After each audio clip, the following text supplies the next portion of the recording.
What's up? We are back another week. It's Hey, we're not what's up? on. You It got says to turn live. us on. I think It we It says, are says on. live. oh, okay, my bad. Yeah, it says we're going. All right. Well, if Chad will relax himself, I was going to continue with my intro. No, NFL Week 1 football is back.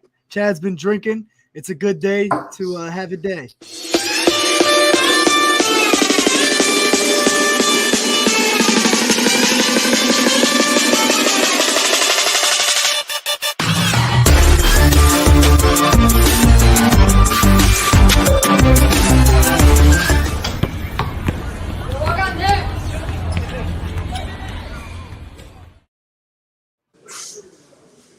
All right, welcome back. NFL Week 1. We're going to give you guys our best bets. John Ryan's on his Hotep Jesus grift. He's going to be eating while we're broadcasting. We don't mind. We love it, actually. So I know John wanted to talk about the Giants and Titans, but let's start with Thursday night. Tonight, opening day, we have the Bills and the Rams from SoFi Stadium. Bills are -2.5, and I think the over/under, what was it, Ty? 52, I think it was. It's sitting at We were talking 51, about 50, 52, 51 and a half, kind of in that Yeah. range, I What are believe. you guys thinking about this game? I got the Bills. I think they're going to cover the 3. What are you guys thinking? I want to hear what John has to say because I'm very, hard on this game. I'm pulling up my notes as I speak, Yeah, or as you speak. yeah, it's gonna be a good. I just hope it's a good game, man. I mean, dude, defending champs, and we talked about this earlier. Defending champs versus the team that probably should have been in the game last year. Bills are like the Super Bowl favorite coming in, week 1. So, I mean, it's hard to say. If I remember correctly, the Rams got off to not like they were hot out the gate last year. Yeah. Like as with the Bills, obviously start hot. So I mean, who knows? It'd be very interesting. Well, so we AG and I have been talking about this for the last couple of weeks, probably. I have this theory that goes back. There's some different things that I see, some different patterns that I see that are potentially exploitable. And I'd have to go back and do the actual, like, pull up the actual games themselves. But the NFL has this thing where they put one of the Super Bowl participants. Mm-hmm. A lot of times it's the winner in this Thursday night game. Yeah. And what I have witnessed is that team typically, number one, they typically play at home. And number two, they typically don't play as well as people expect with them coming off of that Super Bowl victory. And there is a tendency to see them at least not cover, and in some cases even, cough up the game. So I would not be surprised at all if the Bills cover this number and actually maybe run away with this one. The Rams defense isn't what it was last year towards the end of the season after they added Von Miller and everything. There's a lot of stuff that you can't just take it and just transplant what happened in the Super Bowl to this opening weekend. And the Bills, you look at how their season ended, I think there's a huge chip on their shoulder coming into this season. We talked about that. So, That's what I was just talking to Ty about. I feel like they're going to come out firing after how last season ended in that great game with the Chiefs. I'm with Matthew Ackman on this one. I'm hammering Bills money line. I'm actually taking them on the spread also. But John, what do you got for us? I hate to bring the news to you, but I think the play's the Rams. Oh no! oh, jeez. Uh-oh. Oh I no! This is It's good, not, though. Got to have some animosity on the show. It is a 3%er to the clients, but the total, which I would rather not talk about, that's a big time bet for opening night. Yeah, go for it. But it is what it is. Just one bet. But over the last 20 seasons, the reigning Super Bowl champion is 17-3 straight up and 13-6 and 1 push against the number. Over under is 9-2 pushes in week 1. What else can I tell you? In 4 games of the champion has been priced as underdogs. 4 of the last 20 years, the reigning champ has come in as a dog. They are 3-1 straight up and against the spread, 2-1-1 over under. So not too much there, but just a little lean there. 2003, the New England Patriots were 2.5-point underdogs and defeated the Pittsburgh Steelers 30-14 on opening night, or in their week 1 game. I don't know if it was opening night. Denver Broncos in the 15-16 season after winning their Super Bowl the year before. They were a dog to the Carolina Panthers and won 21-20 as 3-point home dogs. So it's not a super strong angle there.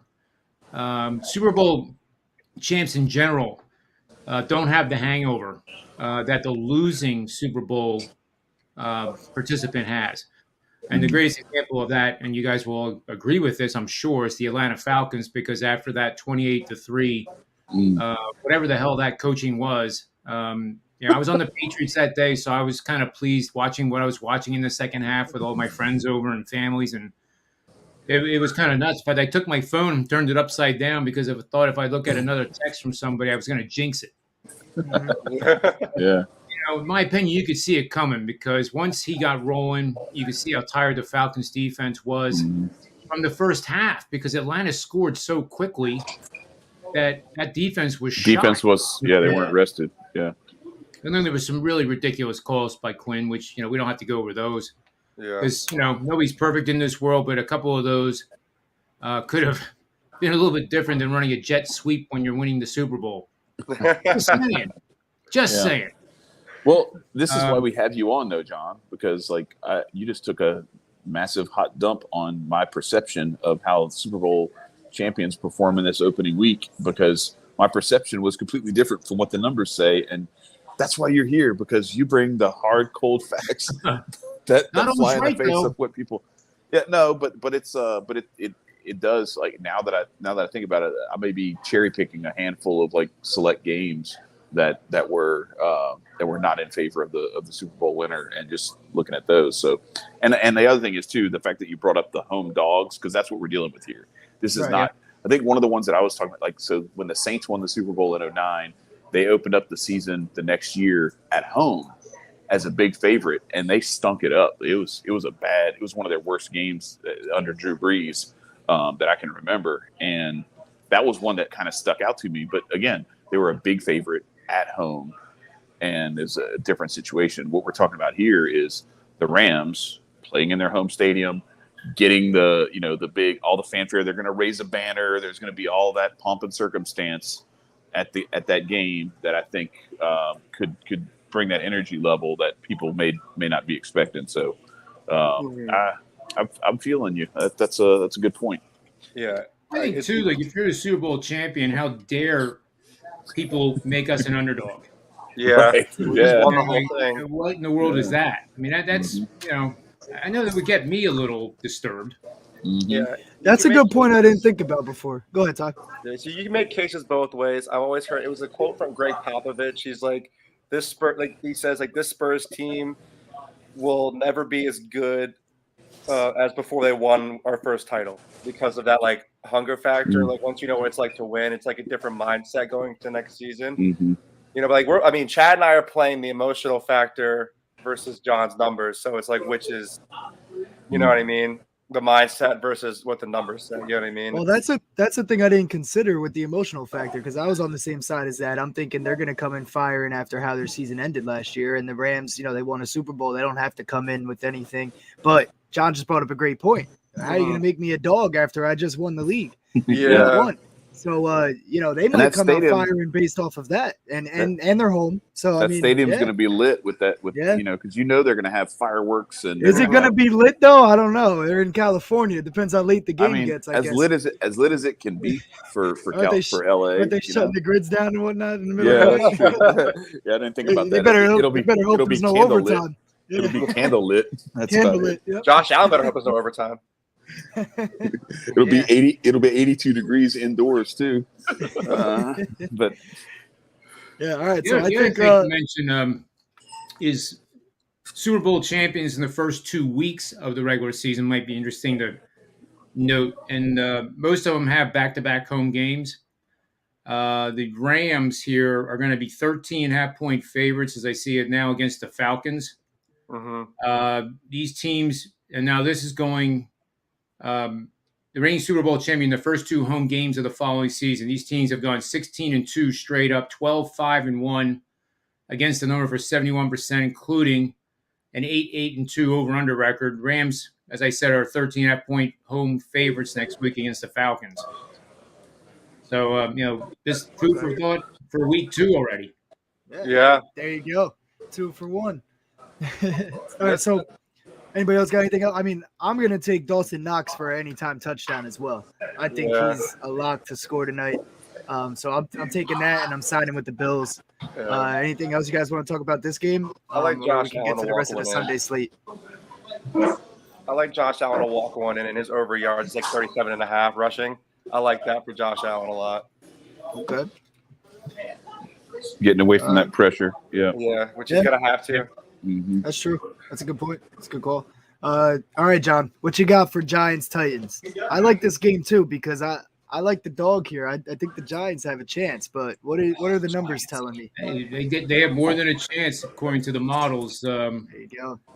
I haven't officially graded this one yet, but it is definitely the Giants, and I will not be surprised in the least if they come away with a win in Tennessee this week.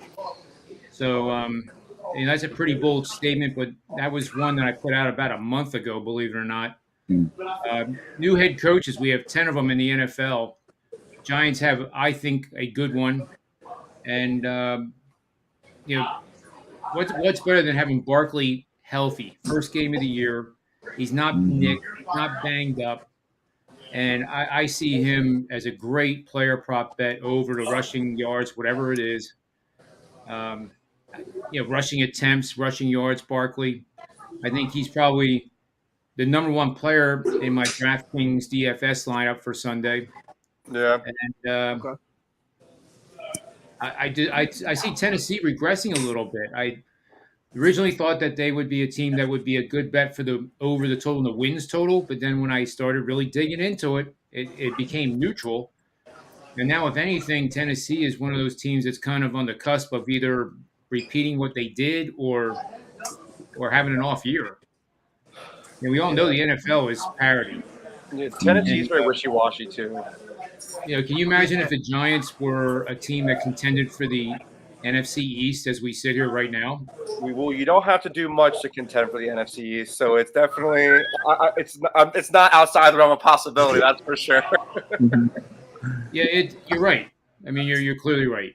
I just did want to bring up this angle I have here for the. While you're looking for that, though, I agree with you. With the Titans, man, they have regressed. I don't know what they're. Well, I mean, every team, somebody in that office probably has a plan, but I don't see what they're planning on doing. Because they had a team that could fight and could contend, and I don't see them bringing back that same firepower this year. And Ryan Tannehill's getting towards the end of his career, and it's I wouldn't be surprised if we started to see his backup sometime if they start off really slow. But I do like the Giants to just come out and sneak one out to the on Sunday. You got it, John? Yeah, I do. Bet on road dogs of 3 or more points, and this applies like throughout the whole year. But I narrowed it down to week 1. And the dog is coming off a season where they lost the last 2 games by 7 or more points in each one of them. The Giants easily accomplished that. I think what they do is 7 in a row by most of them by double digits. Well, anyway, these dogs come into week 1 with a little bit of a chip on their shoulder. Although they're 10-22 straight up, they're 21-11 against the number for 65.6%. And the over-under is even better at 69%, 22-10. So I got to think if the Giants, that tells me the Giants are going to score points if we're going to play over the total here. And if they score more than, honestly, if they score more than 17, especially if they score more than 20, that's where I start seeing them win the game. So you guys know I love doing the live betting. So in this situation, I would highly recommend if you're listening and you like the Titans and you think I'm full of whatever, that's fine. This is information for you guys to use and do what you want with it. But if the Giants score first and it's a touchdown and it's in the first quarter, that's your chance to get on the Titans. If you want to bet the Titans, that would be an awesome opportunity to get on them. If that's if you disagree with what I'm saying. What do you think, Chad? Yeah, I mean, so the John asked, "What's better than having Saquon Barkley healthy to start the season?" And my response in my head was not having Ryan Tannehill as your starting quarterback to start the season. So I Well, kind of feel it, like it's it's like that sometimes. But yeah, the only thing is, so I want to kind of separate. I think this particular game is one thing, but I think I look at the division, the AFC South, and as much as you may expect regression from the Titans, I just don't know where another winner from that division comes from. Maybe Indianapolis, but I would think. But it ain't going to be Jacksonville.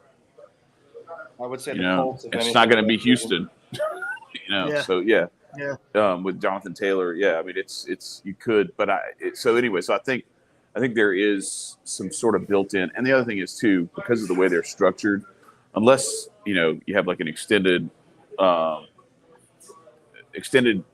from Derrick Henry, or where you have like this, your bread and butter of your offense is seriously hampered for an extended period of time.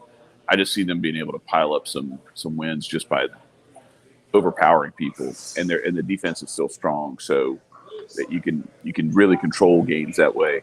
But when it comes down to the nitty gritty, just like we saw in the playoffs, the Bengals came back and won a game that they should not have won, beating the Titans in Tennessee. That seems to be kind of their MO, is they find a way to snatch defeat from the jaws of victory. So yeah, definitely. And I can see them doing that here in this game too. Like maybe get up to a 10-point lead and then blow it. Yeah, that's true. That's true. Definitely Definitely possible. that's live betting. So that's what I was going to say. I was going to take John's strategy there, where you just say, all right, well, I'm going to wait and see what happens to start this game off, and then if I get better money on the Giants with an even deeper money line, or a bigger spread or something like that, then I can throw some money down on that, and it's my risk to reward ratio changes dramatically. So yeah, absolutely, definitely, yeah. What other games you guys want to get into, man? We got the Chargers Raiders. I think is an interesting one. Shout out to Wasted Talent. Yeah, Raider Nation Unlimited. I think the NFL actually did a really good job, because I was going through and trying to, like, for the picks contest, and I want to remind everybody to go that we have you have the link in the description here for this episode. I actually don't think I put it in there, but I know we put the tweet out this morning. The tweet is on the Twitter, Men of Order Media. Yeah, Men of Order tweet it. And Twitter. Also on the website, I just dropped an article. So the latest post on menoforder.com has the NFL picks at the bottom of it. So if you're interested in joining, jump in that. But I think I can put your picks in. Yeah, you can. But go put your picks in there. But what I was going to say is, as I was going through my own and trying to do it, I was like, man, the NFL did a really good job of making a lot of fairly even matchups for week one. There's like all the good teams are playing each other, and all the crappy teams are playing each other, and then a little bit of sprinkling everything in between. So, yeah. Speaking of crappy teams, I really am liking the Eagles in the points over the Lions. Like the Eagles replenished their defense. Jalen Hurts is looking good, and they got rid of Rager, I think. Mm-hmm. So yeah, Rager got moved to, where did he go? Minnesota. Yeah. Mm-hmm. Yeah. Which he probably will do well there with Kirk Cousins and that head coach too. I mean, that seems to be a pretty good fit. What do you guys think about Jalen Hurts while we're on the Eagles? Is he going to be able to take them to an NFC championship, or NFC East championship, I should say? Because I don't have much faith in the Cowboys this year, so I think it's wide open. The Eagles might be able to steal it. Well, I think if Chad he plays and well. Adam know I've already bet Jalen Hurts to win the MVP at 40-1. I also really? But I'm not. See, at BetMGM, these other places, if the Eagles get off to, I mean, on paper, the Eagles could be 8-1 after 9 weeks. Mm-hmm. And a lot of that, you got to think if they do that well, it's going to be because it hurts his legs, maybe not his arm. And he's going to have rushing touchdowns, passing touchdowns. So those odds will come crashing down to maybe 18, 15-1, maybe lower. Yeah. And then these places, you can buy it back. They'll offer you a chance to buy it back. And I'll You know, Yeah. I'll never ride that bet into the sunset, thinking that he's going to win Right. the MVP. But there was Right. definitely value there. And then Cash it out. Yeah. Yeah, I like cash out. Eagles were That's a good 18 point. to 1. I got those, and just pizza money bet. You know, Mhm. that's We love exactly what pizza money is. I don't mind that bet. I just say so. I'm gonna channel my my SEC homie Tyler here, and I'm gonna say, all right, you remember we've watched this guy play when he was at Alabama.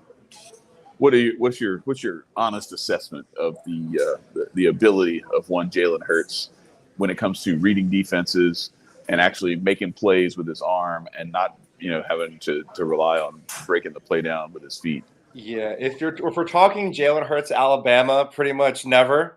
If we're talking Jalen Hurts, Oklahoma, kind of started throwing the ball a little bit more, I would say there. No defense, though. Well, let's be yeah, honest. but There's no. The only defense in that conference is the team that he was playing for, and there was a terrible defense too. Yeah. I LSU would say, hung like- 63 on them, and he only put up 28 points in that game. So I'm Yeah. just saying, Yeah. Jalen Hurts stays the national championship game. Georgia's 2-time national champs. Anyway, yeah, no, his ability to read the defense is not spectacular, but his athleticism can't be denied. Mhm. Yeah. Yeah. And I say the Eagles' defense can't be denied either, with the additions of Jordan Davis and Nakobe Dean. I'm just saying. Mhm. Listen to this guy. He's right. he's a worse Georgia homer than I am an LSU homer. He is, man. I It's don't crazy. know. I wouldn't go that far. I don't think I would go that far. He's close though. He's giving you a run for your money, but a couple more episodes he might. So, jump you, but I don't think like yet. I like John's play, and that's one of the things that I appreciate about the approach that you have, John, with this stuff is it. Maybe I only appreciate it because it's a lot of like how I approach betting. Is that I'm never looking for something where I'm gonna make a big risky bet and I'm gonna ride it all the way to the dirt. No, Yeah. I'm gonna make a low risk bet that I can flip and cash out before I have to see it all the way through. I did that back in when the Giants beat the Patriots for the Super Bowl. Something for some reason told me there's no way that Patriots team was winning the Super Bowl, the one that went undefeated or almost undefeated. And so I put money on like 6 teams. It's like the Seahawks, the Ravens. I was just looking for teams that had pass rushes that could actually get at Tom Brady, and the Giants was one of them. And I think I bet a total of $3.79 on the Giants, and I made $240 on that bet. Can't beat That's that. nice. When I Those odds. cashed out, I had a little bit of it left for the Super Bowl. I had sold a bunch of it along the way as they got closer. Because it was when Trade Sports was still open. I was selling shares of the Giants futures. When Plexico Burress caught that touchdown pass, and there was still like 35 seconds left, I was like, "There's no way in hell I'm losing this money because Tom Brady hits Randy Moss deep, and then Adam Vinatieri kicks a field goal." I cashed out. I left $60 on the table because they ended up winning the game. I would have won $300, but I took my $240 and I left. And sure enough, like I was really thanking myself for getting out of that bet when I saw that pass just go off Randy Moss's fingertips because he almost hit that pass. Like they almost got into field goal range on like the second to last play of that game. So it's just being smart with your money. Like not you treat John comes from an investing background, and so I think that's where a lot of this comes from. Is like knowing that there's times when you can see that money is undervalued and you buy it, and then when it's overvalued, you sell it. And you don't have to get too cute with it. You just have to be smart and play the smart money. Mm-hmm. Yeah. You Exactly. can lose 15 of those bets, like Chad just mentioned, and then you hit the one. And that's a great way to bet, period. Mm-hmm. Yeah. Low risk, high reward like that, and there's nothing better. That's my strategy with the Sunday touchdown parlays. Like every week, I throw down a parlay with like 6 or 7. Sometimes I'll round robin it even, so I still give my chances or give myself a chance to win if they don't all hit. I mean, you're gonna lose those like depending on what players are playing every week. You're gonna lose those like at least probably 14 of the weeks. But if you hit on 3 of them, you're over on your money because I'm only throwing 5 little pizza money bets on it. You know what I mean? You hit 3 of those in the year with 5 touchdowns on the right Sunday, you're above at the end of Hell, the day. Even if you hit one, you're above. If you hit three, you're making some money. You know what I mean? If you hit It's- one of the ones like your friend did or whatever, where he bet like 14 cents and won 32 grand on like the first bucket in the NBA or whatever, Yeah. like that was crazy. it's a lifetime. Or whoever live bet the Bills Chiefs game at the end of the year last year. Yeah. Oh my gosh. That. Yeah, But bottom that's line true of that too. whole conversation is I like the Eagles and the points against the Lions. I dig it. I dig it. Yeah. Ty's heavy on the Eagles. He was talking about that on his show too. Yeah. Yeah. I'm not like super dead on the Lions, but I'm not a fan. Like I think that's a solid bet there because that's the Eagles. I think the Eagles are one of those teams that comes out with a little bit of something to prove. I think they can taste the blood in the water. Yeah. That division is ripe for the picking, and you don't let this game get away. Nope. Because you don't win the division if you let this game get away. This is one that you need, or you might need by the end of the Mhm. year. And and you Whatever gotta, gets you above 500 at the end of the year to win the NFC East, you got to take. Or And only you're in the 2 games playoffs. under 500. You might get in there at 7-9 or 7-10. You know what?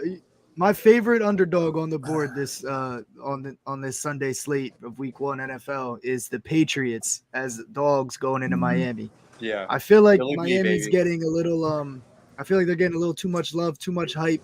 I think that offense is going to take a second to or a couple weeks to figure itself out and be a really smooth offense. I mean, we know that offense looks like it can be very, very, very dynamic, but they got to get comfortable with each other with some live game action. And it's Week 1, Bill Belichick team in Week 1 versus a team with some new toys to play with that they haven't, figured it out yet, or that we've seen on the field at least. I got it, and they're a dog going into that matchup. Yeah. I mean, I gotta take Billy B Week 1, disciplined team. You know what you're gonna get from the Patriots. It might not be flashy, they might not blow them out, but I'm taking them straight up money line to win as the dog. They're my favorite dog on the board. Yeah, Tyler talked about the Spurs earlier and Greg Popovich. Like to me, Greg Popovich and Bill Parcells are the same person, just in a different sport. Like they have these teams that like it's ugly. They don't seem like they should be as good as they are, but somehow they are. And they just find ways to make the perfect puzzle pieces fit for what they're trying to do. Yep. Hey, John, you got anything for me that Bill am I looking Belichick good? Week 1. What do we have? Bill looking Belichick good, Week or 1. I was looking here over the last 66 meetings. They're 32-34 straight up. Let's see how they are in Miami because this is historically where Belichick's record is the worst. In Miami, last 33 meetings, which would be 33 years, 11-22, 13-19-1 against the number.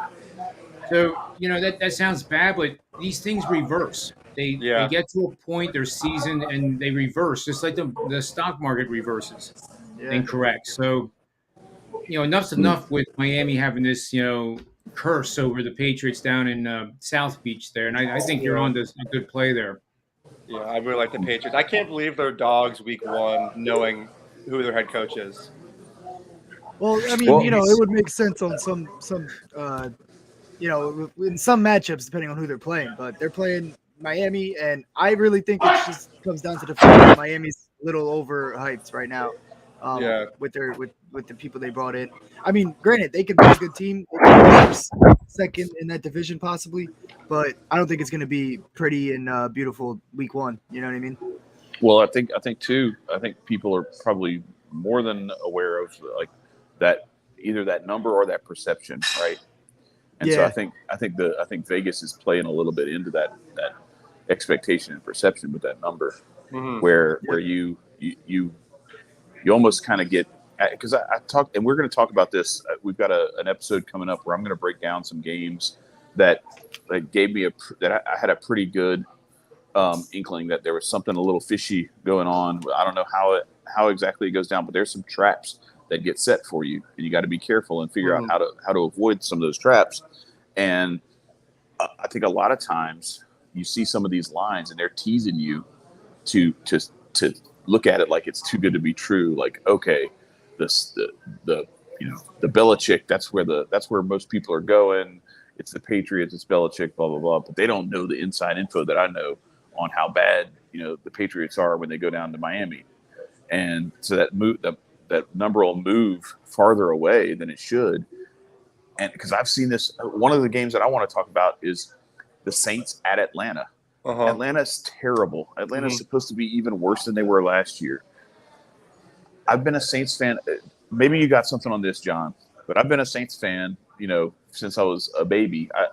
I drifted away from it a little bit with fantasy football because it's just, the Saints were terrible, and also like fantasy football makes it to where you root against your home team just because you want your fantasy team to win.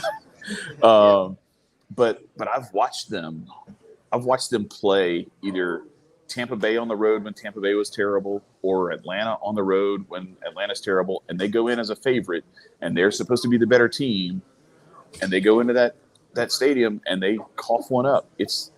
You're playing inside your division in week 1, and it's a rivalry. There's all this other stuff and like the way that the teams build their rosters, they build their rosters mostly to win their division. Yeah. So even if you don't, thank you so much. Even if you don't have the personnel to win and make it to the playoffs, you might have the personnel to go 4-4 in your division, or 3-3 in your division. So sometimes these games, I think they can be traps, and I think that's another case here where, like John said, maybe that trend reverses because the line is teasing you to take the Dolphins. Yeah, and another factor, the Dolphins are coming in with a rookie head coach also. So you got rookie head coach matching up with Bill Belichick in week 1. I like the Patriots there. And they got that Belichick will throw some shit at him. They got that beautiful blue, red, and white flag on their helmet. And let's not forget this is 9/11. Yes. Oh, we got the we got the 9/11 anniversary. Listen, I'm just saying, I don't think they let the Patriots lose on 9/11. Listen, you remember what happened after 9/11? That's when the dynasty started. That's all I'm saying. Where's my Uncle Hotep? Dun, dun, dun, dun, dun, dun, dun, dun, dun. Yeah. We need Uncle soundboard. I can also tell you, Belichick during the regular season as a dog, as a coach, head coach of the Patriots, 34-37 straight up, which is pretty damn good when you compare it to other coaches historically.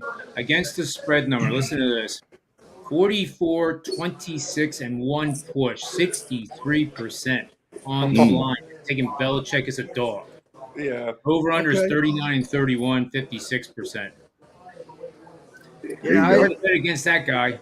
So I should maybe I should tone it down and take the spread instead. But That's what I'm doing. I'll sprinkle some on the spread and try to make the money back in case they don't win, but they cover. There you go. But yeah, it's interesting. That's a hell of a dog record right there. You use the 50% on the team you want to bet pre-flop. Yep. And I did a little query here while you guys were talking. 67 games last year went start to finish with one team not having a lead. There was nothing. The other team led the whole way. 67 out of 277 total games in the regular season, I think there are. So it comes out to a high number, huh? 25% of games go start to finish with the team, leading the whole way. That means 75% of the time in games, you'll be able to get a better line at some point during the first half. Game. Yeah. 75% of the time. And if you catch one of those 25%ers, then you don't bet the other half. Yeah. Right. Yeah. I mean, even when you gave us that idea for the Penn State game last week, even though they did get out ahead, the line didn't really move too much. So I kept that in my pocket. You know what I mean? I was watching for it. I was on the book the whole time, and then it didn't really move too much. I was like, you know what? I'm cool with what I had with my 50% already, and it ended up being a hit. And then I had the rest of the money in my pocket. So you don't always have to play it with that strategy, I played that Notre Dame Ohio State game though like that. So when it was close, when it was close early, I threw down on Ohio State because the line had tightened up and the money line had tightened up. So I was like, I got better money. I did see one thing I never seen before in that Ohio State game worth mentioning. So my whole plan was 50% Ohio State and then hope that Notre Dame scored a touchdown. Unfortunately, scored a field goal. So I had Ohio State minus 16, like literally 10 minutes before the game, 50%. They kicked a field goal. I just interested to know what the line went to because I figured maybe go down a point and a half. It actually went up. Yeah.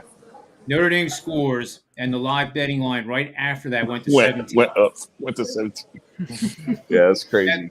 I mean, that's respect for Notre Dame. I'll tell you. Yeah.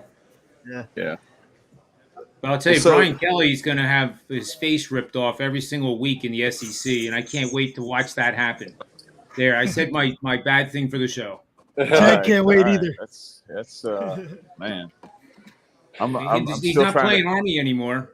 I'm holding. You know, yeah, and holding on. Can't Well, play he's not- Navy. He's The not playing. Army, I'm being respectful though. Army's not a team that is designed to win the national championship. Notre Dame every year with the hype, Yeah. you know, they're supposed to win the national championship, and now they're in the SEC. Yeah. Well, Brian the good Kelly news, is in the SEC, I should say. the good news is he's not going to have to play with the Notre Dame talent anymore, and he gets to recruit, some athletes from the South that are, they don't all have to be Notre Dame eligible. That's what I said the same thing. I was like, you doesn't have those high academic standards to worry about anymore. It's a whole I different mean, ballgame. it's an NFL show. We're a little digressing, but I'll ask you guys a question. You saw the Florida State coach and how he conducted himself in that game with his players. You could tell that he was well respected. He was instructing, he was teaching, coaching. If you had an 18-year-old stud high school football player, which school would you go to? Florida State, or would you go to LSU based on what you saw in the coaching styles on the field in that one game? Florida State, no I question. knew you would say Florida State. Yeah, but so I'll let me give a little bit more context to that, though. So Tyler will know this because we stole Cortez Hankton from you guys. We also got Frank Wilson back. Like, there are some very highly respected assistants who are really good at recruiting. They paid Frank Wilson over $1 million to come back to LSU to be the running backs coach. And I don't know if you saw, but they had an interview with on the Pivot with Leonard Fournette. He was talking about how he almost transferred out of LSU like his freshman year, and Frank Wilson convinced him to stay. And then Ryan Clark came in and said, look, just so y'all know, because he just called him Coach Frank. He's talking about Frank Wilson. He's one of the most well-respected, most prestigious, recruiters and running back coaches and players coach kind of guys. They kept Brad Davis, their big offensive line coach. There's more to it than just Great that point. guy who's running. He was smart enough to know, I'm going to bring in these guys, or I'm going to retain guys who know how to recruit the state and how to manage the coaches and the players in this state, so that we can do the best we can to get the best talent out of there. So I understand what you're saying to a degree, but at the same time, it's no shade to Florida State, because Florida's a great state to recruit in too, and then you got the surrounding states too, Georgia, Mississippi, Alabama, and up into the Carolinas. So it's you've got some stuff to work with there. Yeah. But in terms of keeping Louisiana and Texas talent, Mississippi talent around here, it's going to be he's got plenty of help. It's just whether or not he can keep that help around. Yeah, that's what you have to do, though. That's what you have to in the SEC. That's what you have. We're digressing still. That's what you have to do. All the good players in your state, you have to get to go to your school. It's kind of non-negotiable in an SEC school. Yeah, that's what hurt LSU so much, honestly, when the circumstances worked out the way that they did, where Nick Saban left to go coach in the NFL, fell flat on his face, and it was just at the right time when Alabama needed a coach. Yeah. And LSU had already hired one.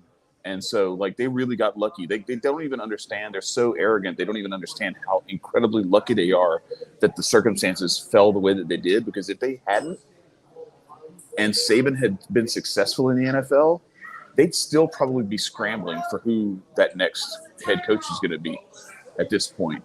And if he left the NFL 3 years later, hell, he might have come back to LSU, because at that point, people had soured on Les Miles, So it's it's this weird sort of confluence of lucky circumstances where, and then the other part, the biggest part of it was Saban still had all those relationships. It hadn't been that long, and he still had all these relationships with Louisiana coaches, Louisiana high school talent.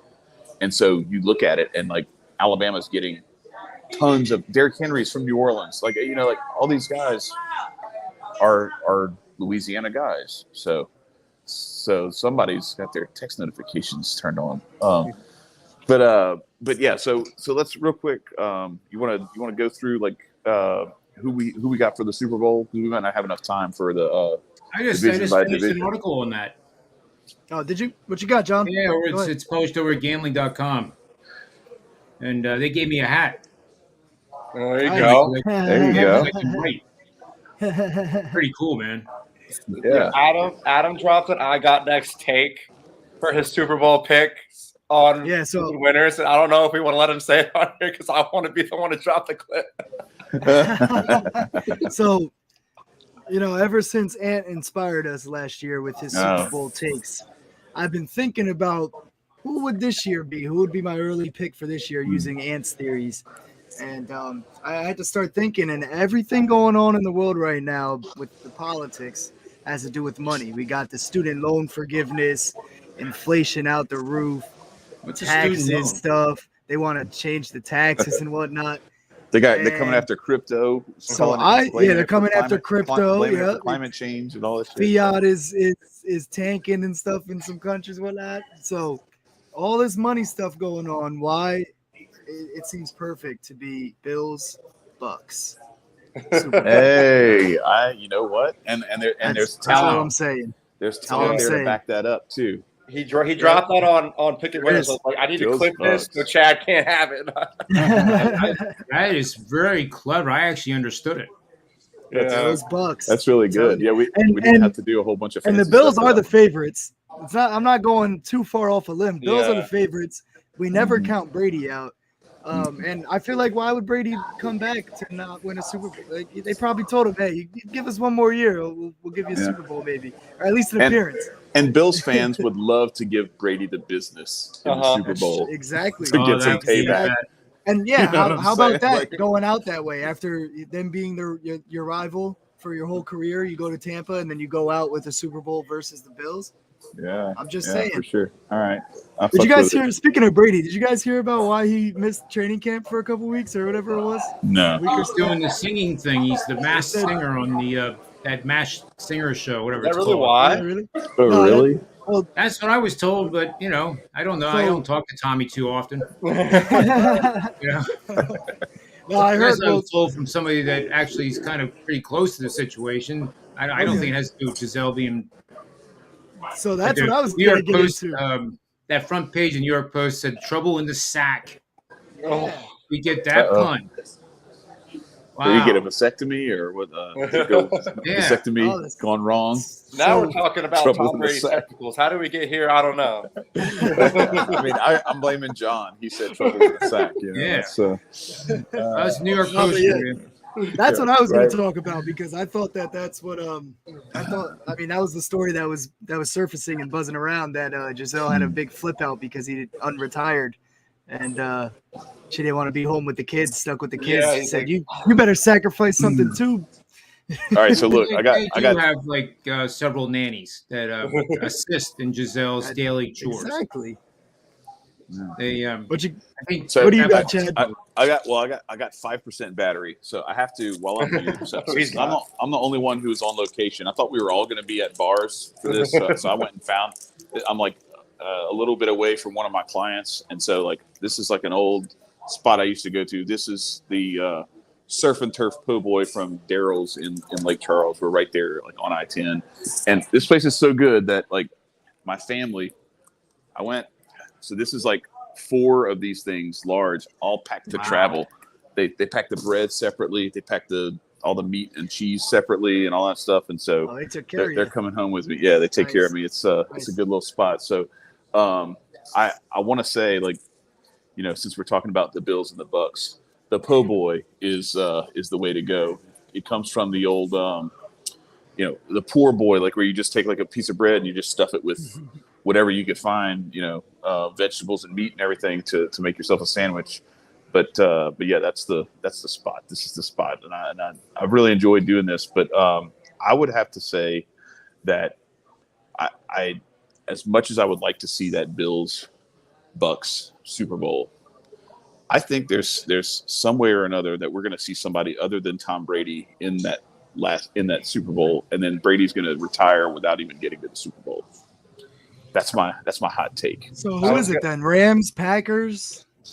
Huh? I'm thinking they're going to actually let Aaron Rodgers, even though they threw all the stuff that they threw at him last year after he was pulling the wool over their eyes. I think he's done whatever sacrifices you have to do to make everybody happy in the upper echelons of, the people who pull those strings. I think they're going to let him have his Super Bowl appearance. And then I actually think Josh Allen and the Bills beat him. I was going to say, how does the ayahuasca king play into the Super Bowl this year? That's right. What do you got, Ty? I don't mind. I could see both ways. I think the Bills, there's too much. I would be crazy to not have the Bills. I was like, outside on the Packers, the Niners, you can't doubt the Niners and Shanahan. I mean, the Bucs are always there. I don't have anything here yet. But I know last year I had Chiefs Rams last year after the Rams signed Matt Stafford. Close. So I'm just gonna see where we're at after the week. But I don't have anything just yet. All right, last but not least, John, on gambling.com, you just wrote your article. Well, I was trying to come up with something clever like you did, Adam, but with climate change being such a dominant in the news, and the weather changes, here in the East, Adam and I personally know how hot it got. It was like being in Louisiana, and you just live in a bar and drink like some people we know. Well, check this out, John. Check this out, John. I went to Vegas, met up with Chad in Vegas, and my first thought out there, I was like, damn, it's hotter in Jersey. I thought I was going to be burning up out there. It's that dry heat, hot in Jersey dude. this past couple weeks, man.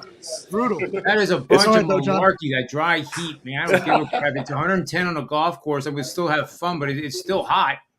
Yeah. It doesn't feel real good. But anyway, with all the climate change, I think that, directs me to a team. And then, you mentioned Bitcoin, and, people obviously aren't going to be mining nearly as much, but it does remind me of a football team. So I did bet this at 70-1 to meet in the Super Bowl, the Los Angeles Chargers, because of lightning bolts, right? Okay. Yeah. Okay. I'm trying here. He's trying. Well, hey, I see. I'm San feeling it. Francisco 49ers. Yeah, I get it. Bolts and Niners. So, and then I guess I really don't want to pick one. I'd be happy as hell if that happened, because 71, that buys a lot of pizza, man. That buys a lot of pizza. Man, that's a good take. I love it. That is great. Yeah. Bolts versus the Niners with all the crypto stuff and That's awesome. climate change and the energy and that's solid. That's people giving me a run for my money take. How many people do you think know how many, why the 49ers are called the 49ers? Or they just decide not to call them the 50s? I don't think Probably not many people even know that there's probably a bunch of people that don't even know that the gold rush existed. So there's people that probably don't know why the 76ers are the 76ers. Oh, yeah. So asking them to do the 49ers one is a little above their pay grade. But no, that's a great take. I'm gonna go throw that down. Hey, Bitcoin Bobga said that's some analysis right there. Bitcoin's all over it. Chad probably just got out. I think his phone is. It takes genius to recognize genius. Hey, hell yeah. but That's a great take, man. That's giving my money take a run for There my we money. go. No pun I intended. mean, 72-1, that was at FanDuel. I don't know if it's still there or what. They haven't played a game yet. I think it's still there. Let's get off of here. 49ers the last 3 years have had the best defense yards allowed for the entire 3 years combined. No other team has allowed fewer. Yeah, And it's not a crazy take. It's the X factor, right? Yep. And it's not a crazy take. We were just on Tyler's show on Picking Winners, and we were just talking about it. We were talking. I said that the Chargers are one of my sleepers in the AFC. They're locked and loaded. They're ready to go, I think, this year. They are. I mean, I favor the Bills personally, but I wouldn't be surprised if it's Bills Chargers for that ticket to the dance. And when we were talking about the NFC, I said who's possibly there besides the Rams, Packers, and Bucks. And our next choice was the 49ers. So, I mean, it's not at all out of the realm of possibilities. And I love that Unfortunately, it take, comes man. down to injuries. Yeah, whatever Yeah. team stays the healthiest. That's true. I just Yeah, think Trey because of Lance. parity, is that's something going to special, dictate who hopefully. goes. Yeah, Yep. Yeah. I like the All right, Niners well, there. On that note, thank you everybody for tuning in. Go follow John Ryan. His Twitter's in the description box. Go follow Ty. His Twitter's in the description box. Ours is as well. And check him out on gambling.com as well. Pickingwinners.org and menovorder.com. That's where you can find all of us. And have a great week betting. Bet responsibly. Don't waste all your pizza money. You know what I mean? Sometimes you might get hungry, need some pizza. You got to actually spend it on pizza once in a while. That's true. Yeah, use some of John's analysis. I mean, the best part is, like, I know we only discussed a couple specific games, but what John brings to the table, you can use in every game. The strategy Absolutely. behind it, the analysis, the way he's looking at the games. That's the more important part here, rather than just calling every other game, because we could go nickel and dime and run the numbers for every single game. But I mean, you're not learning anything that way. If you actually learn the strategy, you won't need us every week. You can actually start making those bets yourself. You can apply it to other sports, other games that we're not going to talk about with your favorite college team and whatnot. So, just use those strategies all week long. And yeah, have a good week betting. We'll see you. See everybody. Thanks. Ugh.